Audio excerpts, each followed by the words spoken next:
Hello Pisces, welcome to Guruma Hindi tarot. और ये reading है इस बारे में कि ये पर्सन आपको हर्ट करने के बाद कैसा फील कर रहा है। तो ये रीडिंग आपके लिए है अगर आपको किसी ने हर्ट किया है, आपके पर्सन ने हर्ट किया है और आप सोच रहे हैं कि क्या उन्हें ज़रा भी अंदाज़ा है कि आप कितने हर्ट हैं, किस चीज़ से गुजर रहे हैं, क्या वो किसी बात के लिए रिग्रेट कर रहे हैं या उन्हें लगता है कि जो उन्होंने किया वो ठीक किया और उन्हें किसी बात से कोई फ़र्क नहीं पड़ता।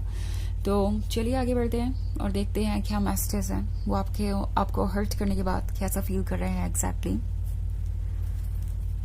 Messages for Pisces.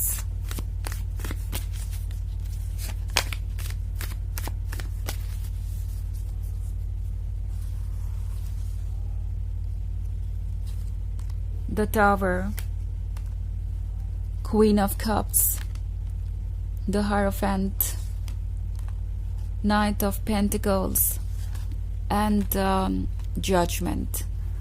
Okay. The Tower moment नज़र आ रहा है मुझे। ऐसा लग रहा है इस पर्सन को समझ में आ गया है कि उन्होंने क्या कर दिया है। The Tower moment किसी तरीके के सडन चेंज को दर्शाता है, किसी चीज़ के फाइनली ओवर होने को दर्शाता है। और यहाँ पे मुझे लगता है ये उनका भ्रम है, जहाँ तक मैं इस रीडिंग को देख पा रही हूँ। वैसे एक जनरल रीडिंग है बट फिर भी ये पर्सन शायद किसी भ्रम में था। वो भ्रम ये था कि आप इस रिलेशनशिप को कंटिन्यू करेंगे चाहे हालात जो भी हों। आप अपने सेल्फ रिस्पेक्ट के बारे में नहीं सोचेंगे, आप अपने सेल्फ एस्टीम के बारे में नहीं सोचेंगे। आप अपने दिल के हाथों मजबूर हैं और इस रिलेशनशिप को कंटिन्यू करेंगे चाहे वो कुछ भी कहें या करें। वो भ्रम इनका दूर हो गया है और इनके लिए वो बहुत बड़ी बात है। इनके लिए ये कुछ ऐसा है जैसे कि इनकी दुनिया रातों रात बदल गई हो। द टावर मोमेंट आपके भी पेन को दर्शाता है। मे बी इस पर्सन ने ऐसा कुछ कहा है या किया है जो आपने कभी एक्सपेक्ट ही नहीं किया था। आप कभी नहीं सोच सकते थे कि वो आपको इस तरीके से हर्ट करेंगे और आपकी भी नज़र में उनकी इमेज काफ़ी बदल चुकी है। द टावर मूवमेंट एक कंप्लीट शिफ्ट को दर्शाता है, जहाँ पे जो भी पास्ट में था वो सब अब कोई मायने नहीं रखता क्योंकि सब कुछ यूजलेस हो चुका है। आगे की होने वाली चीज़ों ने या जो भी चीज़ें हुई रिसेंट पास्ट में उन चीज़ों ने हर चीज़ का मतलब बदल दिया है। और अब द टावर के साथ जो कुछ भी पास्ट में था वो रिलेवेंट नहीं रह गया। एंड द हierophant इस पर्सन के सोल को दर्शाता है। कहीं ना कहीं ये पर्सन ये रियलाइज कर रहा है कि उनसे जो मिस्टेक हुई है वो कोई छोटी मोटी मिस्टेक नहीं थी। द हायरोफेंट इनके सोल के विजडम को दर्शाता है और सोल ट्रुथ जानती है। इनकी सोल इनको बार बार आपके बारे में सोचने पर मजबूर कर रही है। इनफैक्ट पाइसेस ये आपके बारे में ही सोच रहे हैं आज का। ऑल्सो क्वीन ऑफ कप्स का कार्ड है, तो उन्हें रियलाइज हो रहा है कि आप एक डिफरेंट लेवल पे हैं, उनसे बहुत अलग जगह पे है। अगर हम बात करें मैच्योरिटी की, अगर हम बात करें थॉट्स की, अगर हम बात करें फीलिंग्स की, उन्हें लगता है कि आप दोनों सेम पेज पे है ही नहीं अब और चीज़ें काफ़ी बदल गई हैं। ओके, ऑल्सो जजमेंट का कार्ड है, तो जजमेंट के साथ सब कुछ बहुत कॉम्प्लिकेटेड है। ये पर्सन शायद आपको ब्लेम कर रहा था और उन्हें लग रहा था कि ब्लेम करना आसान है बजाय किसी रियल वर्क के। उन्हें लग रहा था कि वो जो भी कर रहे हैं वो ओके है क्योंकि इन दी एंड इस रिलेशनशिप का कोई खास नुकसान होने नहीं वाला उनके एक्शन से। नाइट ऑफ पेंटिकल्स का कार्ड देख रही हूँ मैं, तो ये पर्सन एक बहुत ही स्लो मूविंग एनर्जी हो सकता है पाइसेस। ये पर्सन वो है जो कमिटमेंट की बात कर ही नहीं रहा और आपको इन्होंने काफ़ी लंबे समय तक इस रिलेशनशिप में रोके रखा दिलचस्पी दिखाकर। और शायद आप में से कुछ लोगों के लिए तो अभी ये पर्सन फ्रेंड जोन में ही है, कभी आगे बढ़ नहीं पाया। आपने बहुत ज़्यादा पेशेंस दिखाया है और ये पर्सन इस चीज़ को इस तरीके से देख रहा है कि आप कुछ ज़्यादा ही डिमांडिंग है अगर आप उनसे कुछ एक्सपेक्ट कर रहे हैं तो। इवन इफ अगर आपने उनसे कुछ डायरेक्टली नहीं भी कहा तो भी उन्हें ऐसा लगता है कि आप एक सीरियस रिलेशनशिप ढूंढ रहे हैं और इस तरीके से बॉर्डर लाइन पे होना आपको अच्छा नहीं लग रहा। आप चाहते हैं कि चीज़ें क्लियर हों, इस रिलेशनशिप को डिफाइन करे वो।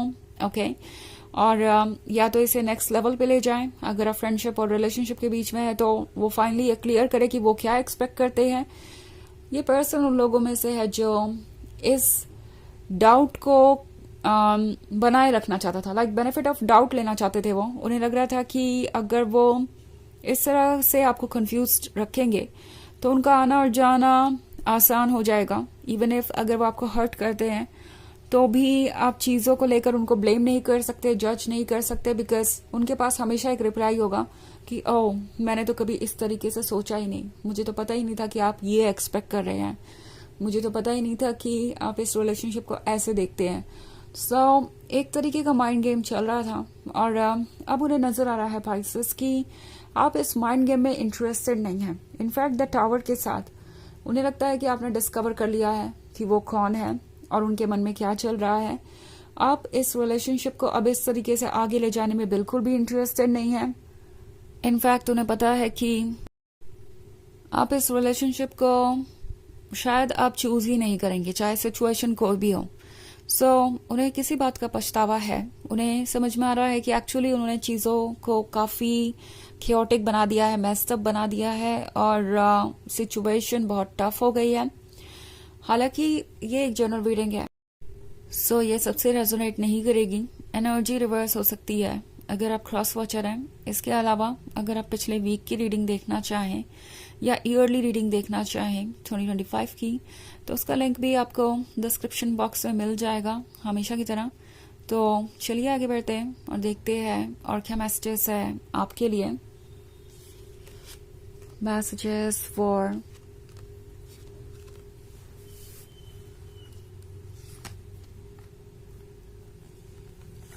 Pisces, Four of Swords, Queen of Pentacles, the Emperor, Ten of Pentacles, and Ace of Pentacles. Okay.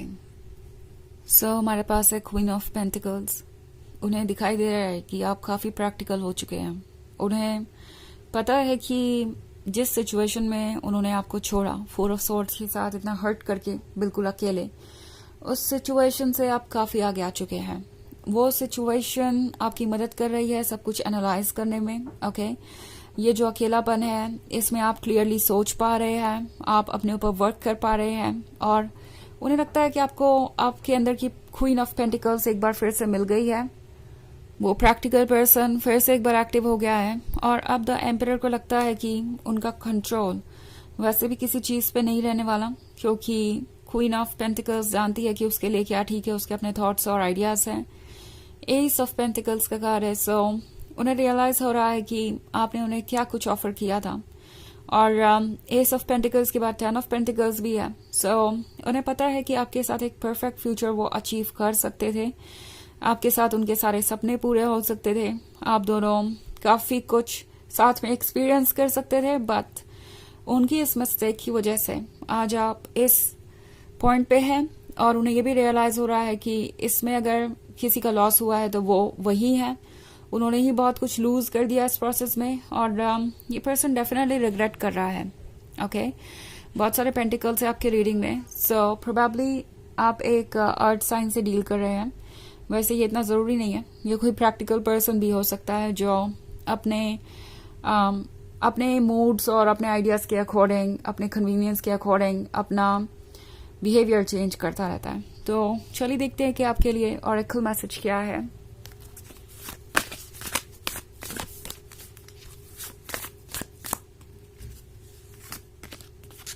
Transform with Raven. Okay, तो ये कार्ड आपसे कह रहा है कि वक्त है ट्रांसफॉर्मेशन का। जैसा कि मैंने कहा, फोर ऑफ सॉर्ड्स वाली सिचुएशन इसलिए क्रिएट हुई है कि आप चीजों को ठीक से देख सकें।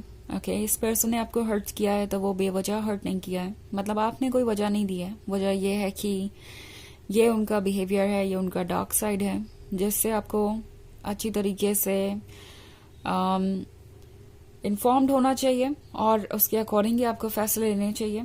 ट्रांसफॉर्म विद रेवन आपसे कह रहा है कि जो चेंजेस आ रहे हैं आने दीजिए, उनमें छुपे मीनिंग्स को देखिए, वो किसी वजह से ही आ रहे हैं और अपने ऊपर वर्क करते जाइए। बस आपकी सोल और यूनिवर्स आपसे इतना ही एक्सपेक्ट करता है। तो ये है रीडिंग इस बारे में कि ये पर्सन आपको हर्ट करके कैसा फील कर रहा है। आई होप आपको अच्छी लगी होगी। Thanks for watching. Till next video, bye.